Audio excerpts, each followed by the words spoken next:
And when you realize the illusory nature of the world, you also realize how easy it is to manipulate people to manifest the world that which is manipulated, the perception, wants you to create. I mean, these are just a few kind of tricks that trick the brain into seeing what's not there. I love that line, optical illusions. They're great for throwing off drunk people.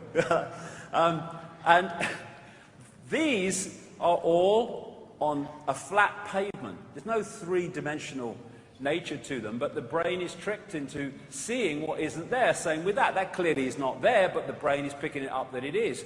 These lines are actually straight, but the brain can't decode it that way, so we don't see them as straight. Some people will see that as a glass, some people will see it as two faces looking at each other. That is on a flat surface. It's not three-dimensional at all. It's been painted on it in a certain way. So is that. The lady there is also painted on.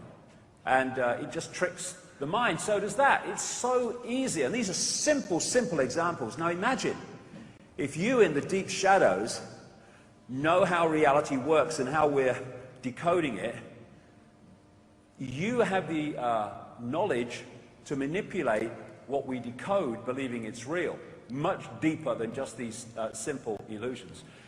Einstein said, reality is an illusion, albeit a persistent one.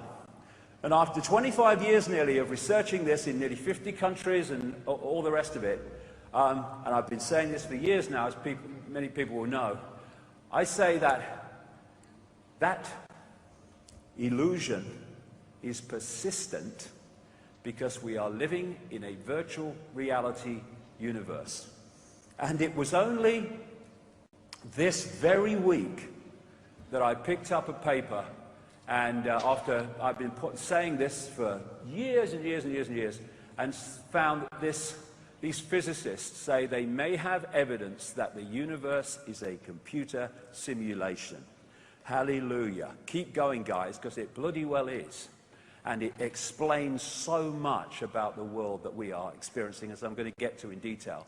Now, when you look at, video games and stuff like that, and computer simulation games today, they're getting closer and closer to the reality we're actually experiencing. This is the guy's real face. This is his virtual face.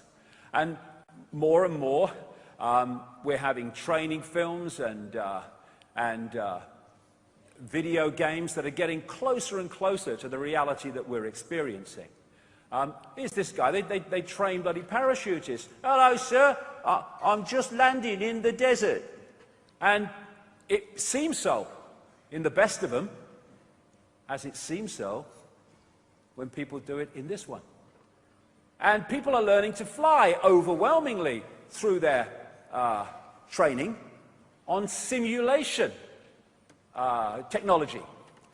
Some hospitals are using virtual reality technology to change dressings in burns units because the virtual reality affects the experience, i.e. the experienced reality of the patient, to the point where they don't feel the pain anything like as much. And in these more sophisticated computer virtual reality games, then what are they doing? They're hacking into the five senses. That's what they're doing. Hacking into sight, hacking into touch. And even though they're just technology and information being fed to the mind, they can be incredibly bloody real. This one is incredibly bloody real. And what are they doing? They are hacking in to the five senses, hacking into a system through which we create this reality. The body is what I call a biological computer, and the senses pick up vibrational information, they turn it into electrical information fed to the brain, and the brain then constructs reality based on that information. And all that virtual reality games are doing is hacking into it and feeding different information for the brain to decode into an experienced reality. Now, what if that was happening here in terms of this, which I'll get to in section 2? The reason they can connect the brain to computers and have interaction is because they're connecting two computers One fantastically more sophisticated than the other, but the principle is the same. The five senses are just a decoding system. Taking, like I say, vibrational information. The ear is the classic example, of course, but they're all like this. It takes vibrational information, it transfers it as electrical information to the brain, and the brain then decodes the sound. As I'm speaking now, passing between me and everyone else is not words, it's a vibrational information field coming from the vocal cords. The ear picks it up, decodes it into electrical signals to the brain. The brain then hears what you're saying. We only hear people when we've decoded what they hear, what we're hearing. And that's why you can hear somebody and hear completely different words and meanings and expressions to what were given, because your decoding system has intervened in that process, maybe because you don't like the person or whatever. The tongue is the same. You take electrical information, you turn it into electrical information to the brain, and then you taste. Oh, that's nice. When this decides that. Same with smell. The same system.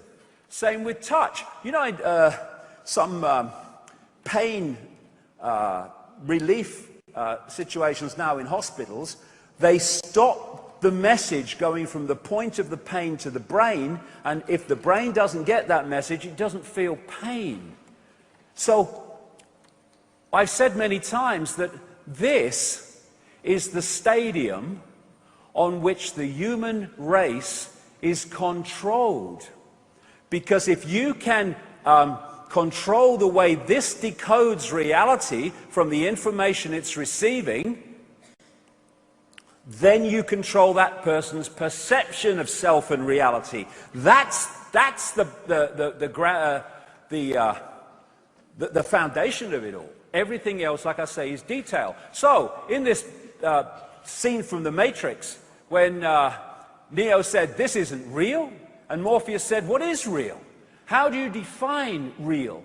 If you're talking about what you can feel, what you can smell, taste, and see, then real is simply electrical signals interpreted by your brain.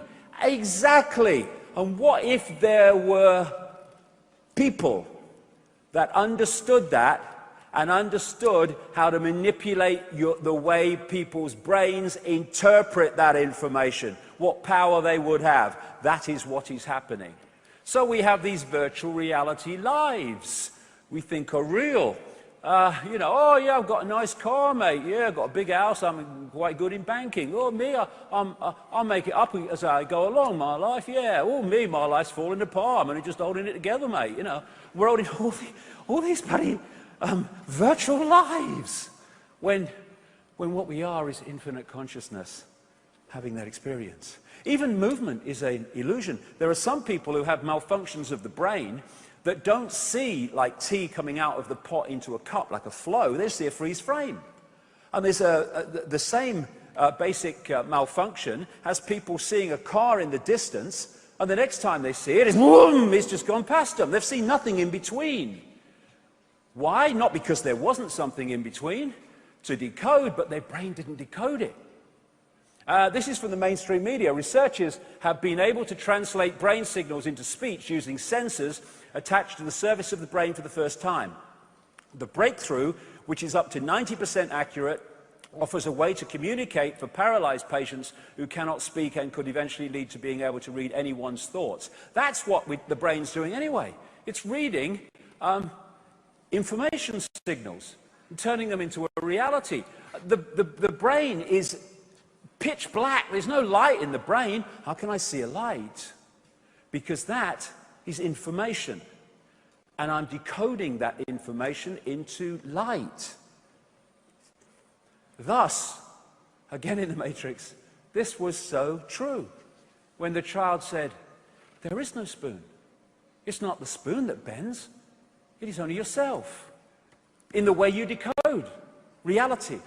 You have people, I've seen them, you walk through fire, somebody calls a bloody ambulance. But you go through fire in a different state of consciousness. What are you doing? You are decoding reality in a different way because of the different state of consciousness, and you can walk through fire and not get burned. Why? Because an illusion can only burn an illusion if you believe it can, and thus create that reality.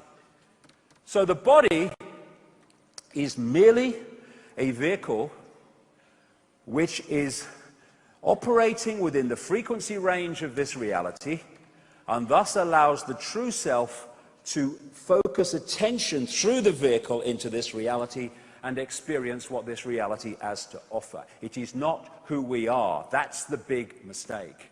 The body is like a lens. It's like a telescope which allows the true self, infinite awareness, to experience this reality. When we get caught into that is who we are, and that's what the conspiracy is working 24/7 all our lives to kid us to believe, then we become limited. I have no power. When we realize we are that, just having that experience, we are all powerful. We are consciousness. We are awareness. We are a point of attention within the great infinite forever. This is just the vehicle of experience. As a Central American shaman brilliantly put it, we are perceivers. We are awareness. We are not objects. We have no solidity. We are boundless. We, or rather our reason, forget this, and thus we entrap the totality of ourselves in a vicious circle from which we rarely emerge in our lifetime. The goal of the conspiracy is to stop us emerging from it. And this is a picture, an image by a great friend of mine, artist Neil Haig, a unique artist, and anything of this style through the day is his, and there's plenty of them. And basically the symbolism here is this is who we are as human beings, like just the white crests of the wave that seem to have some form of individuality, but actually they're just an expression of the ocean. And that's what the conspiracy wants us to forget, that we are the ocean. They want us to think we're just the droplet, the little me, the powerless little me. And I found this wonderful, wonderful picture. This is humanity. It is just a point of attention within infinite reality. And we can have a point of attention that is, I am Ethel Jones and I work at the store. Or we can have a point of attention that I am infinite consciousness, all that is, has been, and ever can be, having an experience as Ethel at the store. The difference in the way we live our lives on those 2 points of attention is absolutely fantastic. So we talk about subconscious. What is subconscious? It's just that which the conscious mind, tiny, is not consciously aware. In other words, it's everything that isn't the conscious mind. It goes on into infinity. Now this is an important point because it's going to play out through a lot of this. The foundation of this universe is not this. This is just a projection, a decoded version of it. The foundation of the universe is vibrational waveform information fields, which we decode through the electrical into what is the holographic. I'll get to that. In other words, this world is a reflection of that. This is where it all comes from. We're going deeper in the rabbit hole now. Even colors are frequencies, waveform frequencies. That's all they are. Everything in this reality is a waveform frequency. And so this is what I call the metaphysical universe. This is the waveform construct in all its forms, and we're decoding it through into what appears to be a solid world. It's actually illusory solid, holographic.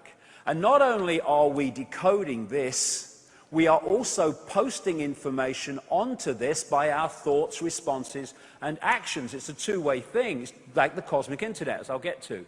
So when Plato, ancient Greek philosopher, and Socrates and all that stuff around that time, Aristotle, Plato talked about the illusion of the world being shadows on the walls of a cave, which people took to be real, when it was just a projection of something else. All that time ago, spot on. And therefore, this waveform information becomes this only when it comes through this. Not just the brain either, the whole genetic structure is part of the decoding system. So this does not exist out there. There is no out there. There is only in here. And in here, which I'll really get to. And it's the same with the internet. There's no internet out there to a computer. It's within the computer's decoding process that it exists. And thus, the crazies want to and have up to this point, not least because humanity has not understood what's going on because it's not told, they have sought to intervene into this process to dictate what emerges and manifests as our experienced sense of reality. In other words, humanity is under mass hypnosis. And you know, isn't it funny? We use these phrases and we use these words and we throw them away. They have such profound meaning. People say, I woke up and I could suddenly see it. Yes, woke up from the hypnotic trance. That's exactly what it is.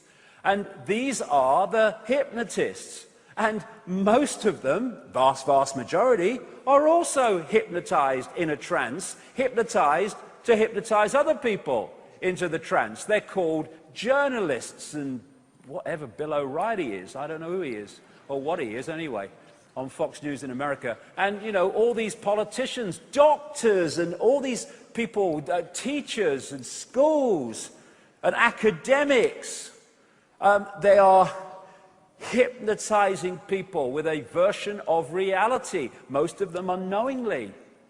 And this is where all this comes from. All these sources of, you must believe this is credible, this is not credible, are all hypnotic implants into the mind. And we live in what I call the wireless cosmos. And this is why we literally don't see it. Nowadays, of course, you've got the wireless internet. The Wembley Arena's probably, I'm sure, got the wireless internet. Okay, where the bloody hell is it? It's here. I could get this computer here, and I could log it in, and in the middle of this stage, with no wires attached to it, I could log into a worldwide reality, a collective reality that can be picked up in South Africa, America, Britain, in Russia, everywhere that it's available. And that's what we are doing through the body computer.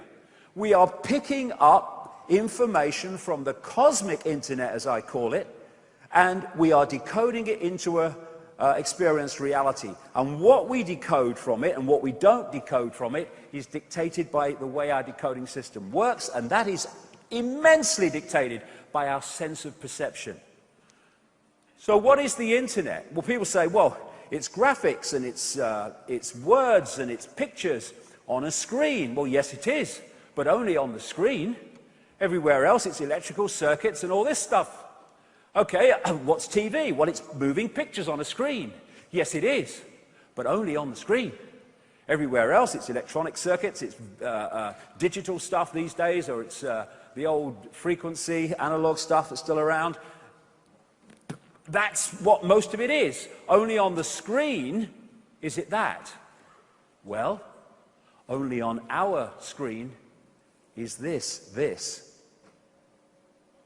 Any other time, it's a vast information construct. And because we're all decoding the basic same construct, that's why we see the same lights. That's why we see the same blue car passing. But what we think of that car, whether we like it or don't like it, or all the rest of it, is our unique spin on that collective virtual reality game that we're experiencing.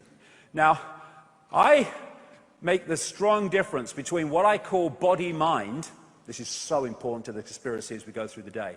What I call body-mind and what I call consciousness. Body-mind to me is the body and the lower auric field mind that operates in this reality, basically. And this consciousness is the greater self operating beyond this reality, with therefore a very different view of this world from its perspective of attention. And of course, if you were on the internet and your consciousness, symbolically the guy with the keyboard and the mouse, had control of the computer, well, that's great, because you're deciding what websites you go to, you're deciding whether you like them or whether you don't like them, you're making all the decisions. But what if this became detached from that, and that went away on its own, making its own decisions, deciding where it's going to go and what it thinks of it? Suddenly this is banging the keyboard and tapping the mouse, nothing happening. And that's what the conspiracy is about. It's isolating body-mind, that which is having the experience, from the greater self. That's why we live in a society that's entirely about attracting and controlling and hijacking the attention of the five senses. And, of course, everything is one. We'll get into this. Everything is one. But that one has multiple infinite possibilities and expressions. Thus, mind and consciousness are of the same substance, but they're not in the same state of perception and awareness. Consciousness can be symbolized as the ocean, and mind, still the same as the ocean, in water in this symbolic case, but it's much denser, much more limited in its ability to perceive. And this is where humanity is, when this is what humanity really is.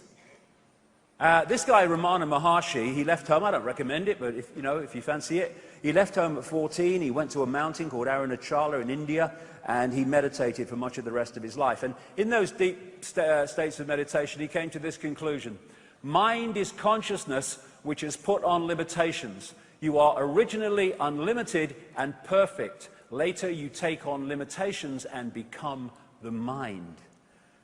The conspiracy must have us become the mind, otherwise we're uncontrollable. Einstein: a human being is part of the whole called by us universe, a part limited in time and space. He experiences himself, his thoughts and feeling, as something separated from the rest, a kind of optical delusion of his consciousness. Consciousness sees everything as one. Mind sees everything as apart from everything else. Where do you want people to be in terms of their point of attention if you want people in constant conflict, warfare, and divide and rule? Certainly not that.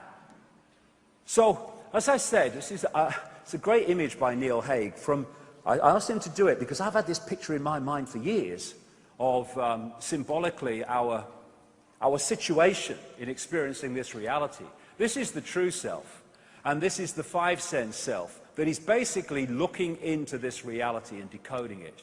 And our focus of attention can be purely here, in which case we'll read the Sun or the National Enquirer and believe the dates, and, oh no, it's real, mate, it's all real. Or we can have our point of attention going deep into the greater self, in which case we will see this in a totally different way.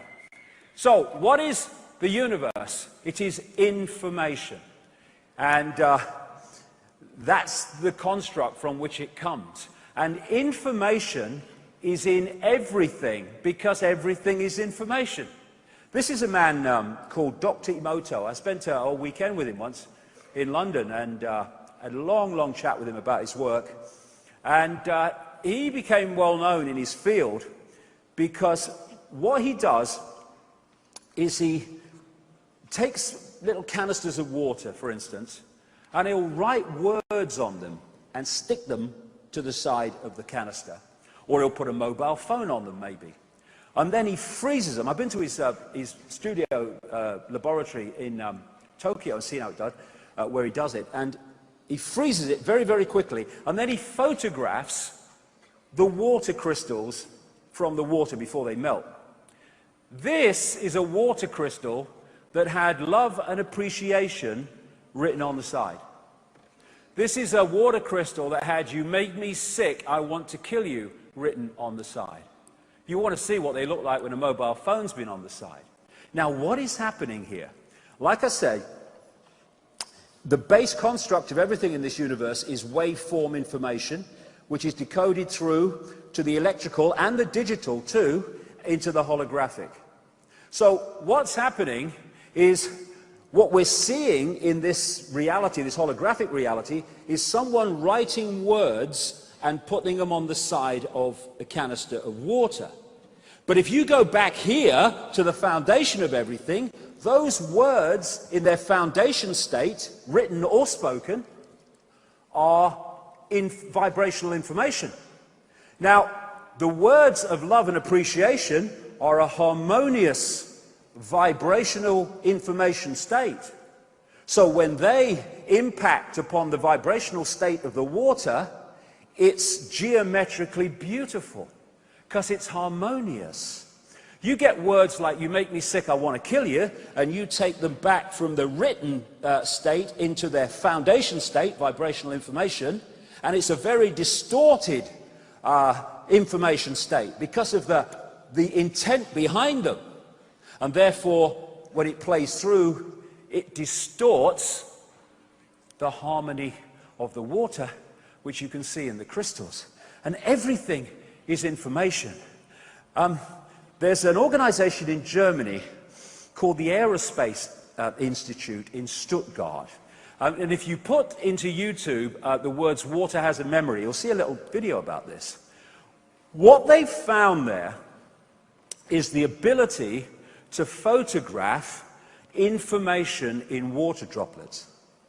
And for instance, what they have done is they had this big canister of water and they put a flower in it. And then they took the flower out. And then they photographed the individual droplets, or some of them. Every single droplet had that entire flower within them. And it had only been in there a little while. Every single droplet. That information, the flower, had been transferred to the information of the water. They then got a group of people from the local community to come along, another big canister of water, and they were asked to take 4 droplets each and put them in a little dish with their name on. And when they photographed the information in those droplets, they found what was amazing, but not really, because it's just perfectly explainable the way reality is.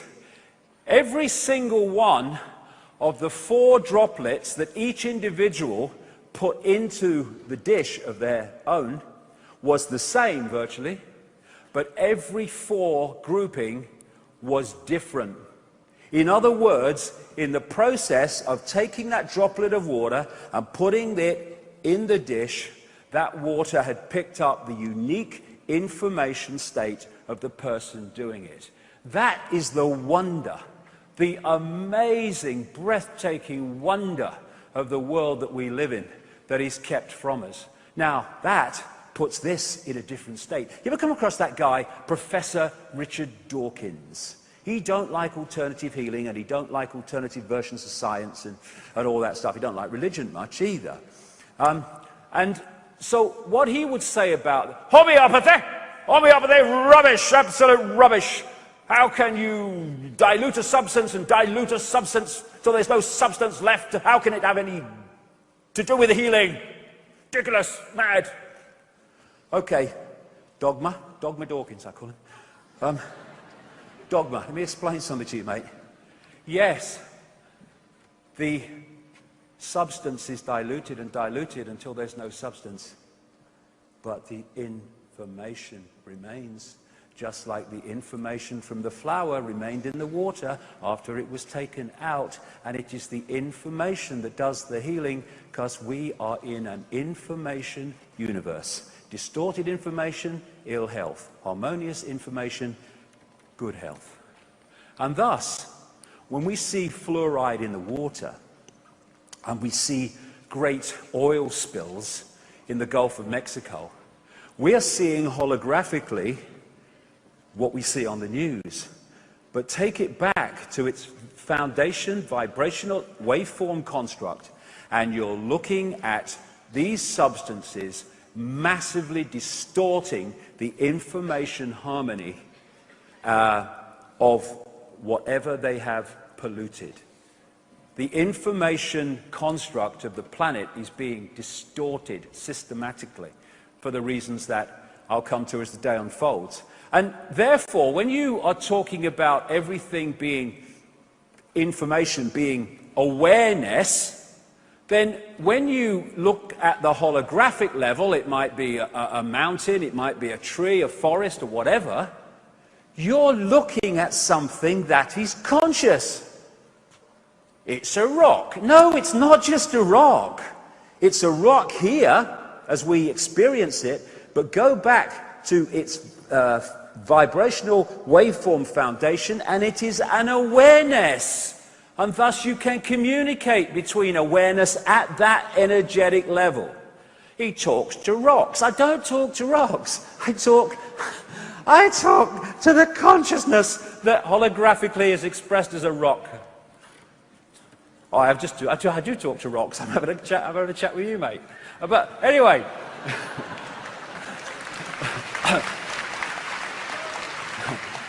What is the universe? It's information, yes, but it's information decoding information. When you put a disk into a computer, the disk is information, and it's decoded by another form of information called the computer. And therefore, the human body is information, and it decodes other information, and vice versa. As Edgar Allan Poe said, all that we see or seem is just a dream within a dream. When we have a dream at night, and you know, we wake up, oh no, it's just a dream. Oh, but it was so real. Well, this is a dream. It's just more real in the way we experience it. And the human body too, like everything, is not physical. It's a holographic, illusory physical form, which in its base state, here we go again, is waveform information. This has massive implications for healing, true healing. Because what the medical profession does, and the big pharma, it wants to heal this. Well, it doesn't. Some of them do. The big pharma doesn't. He wants the bucks, but it wants to treat this. But this is just a projection. That's why it only treats symptoms, not causes, because the causes are here in information distortion. If you harmonize the distortion, that must heal, because that's just a projection of that. Bloody so simple. And this story kind of encapsulates just the illusory nature of everything. There was a guy called Michael Tolbert. He wrote a great book back in the 90s called The Holographic Universe. He looked at the scientific evidence for the fact that this is a holographic, illusory physical world, which it is. And he told the story in that book of a party that his father held, and he experienced, he was there, at his home, and the father got a stage hypnotist along to do party tricks. And he got this guy, his name was Tom, sat him down, and he said to him, after he'd done his, you know, you're eating an apple and it's really potato stuff. And what's that? What's that? What is hypnotist doing? He is telling the decoding process, it's a potato. You're eating an apple. So when the vibrational information from the apple becomes electrical information to the brain, instead of the brain decoding the apple, because it's been encoded to believe it's an apple, potato, that's what it decodes. And you try telling somebody eating an apple that's a potato that it isn't an apple. Look, mate, I can taste an apple. And they say this about everything.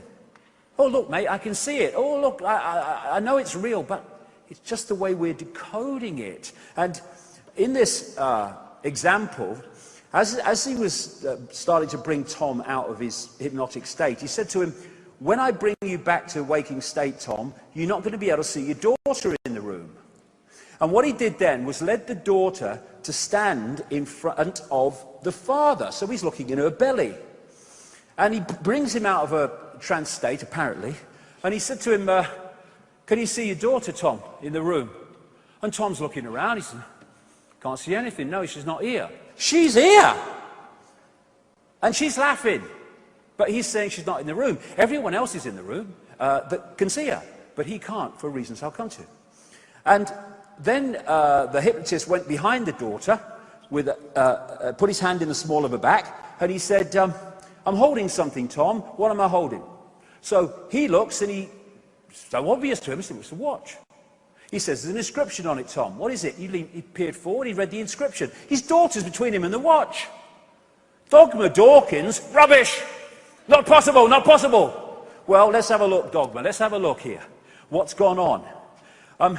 The foundation of the daughter, like the foundation of this entire universe, is waveform information.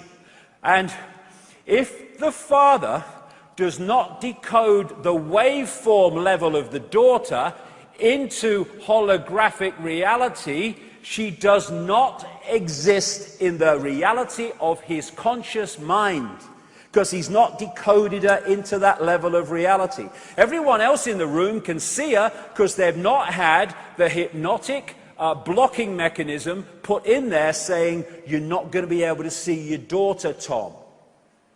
And only when he decodes her into holographic reality can she appear in his reality. And if she's not been decoded into his reality, he can see what's behind her, because at that level of reality, she's not there. She's at another level of frequency. Now imagine again, if you were at the core of this conspiracy, and you knew that, and you controlled the media, and you controlled the television, and you controlled the education system, and you controlled all the sources of information that people receive in the mainstream, you could make them perceive and decode almost anything you wanted. So the world is not outside of us. It just appears like that. I grant you it does. But it's not. It's illusory. It's within us. Within us, that's where we are decoding reality. And this is the key. This is the gateway. This is the gateway, the doorway out of the prison. I'm going to go into this very, very deeply as we go through the day. The power of the heart. We think of intellect, the brain, that's a very low level of awareness. This is the real level of awareness that connects us beyond the world of the illusion into the greater ocean of awareness, the greater love, intuition. This is where intuition comes from. We don't say, oh, I just intuitively feel, do we? We go, I just intuitively feel. We're doing the body language and we're indicating where this is coming from. And it is innate intelligence. It's not, I've been to university and I've remembered all these things, what Dogma told me, and I passed my exams. That's not intelligence, that is memory, overwhelmingly. This is true innate intelligence, knowing, not thinking. And I'm not just talking about the heart that pumps the blood. I'm talking about this heart vortex, which is the spiritual heart, which opens us through into the greater ocean if we open it. If we don't, it shuts us off from the greater ocean. There's an organization in America called the Institute of Heart Math, which does a lot of research. Its whole kind of focus is on the power of the heart. And it points out that the most powerful electromagnetic field in the body is the heart. There are more nerves going from the heart to the brain than coming the other way.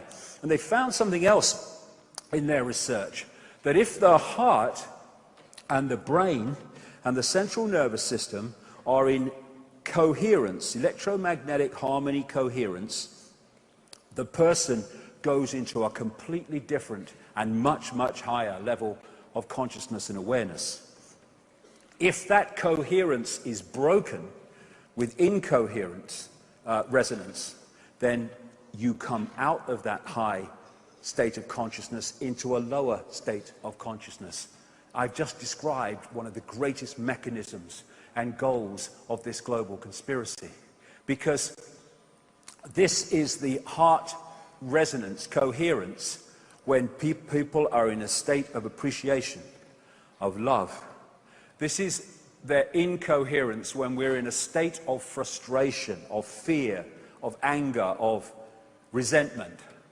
And look at the society that we have had structured for us by the crazes that run it.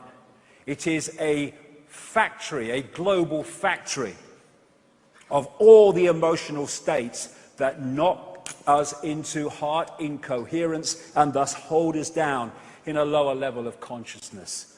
That's why it's done.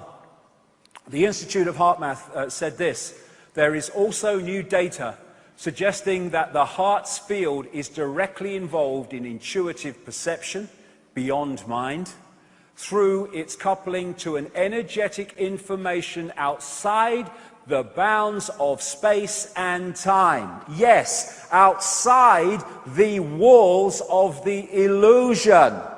Thus, they want heart-closed people so that we do not breach the walls of the illusion and stay within it. That is why they have structured society as they have, and in section 2 I'll explain all that in detail.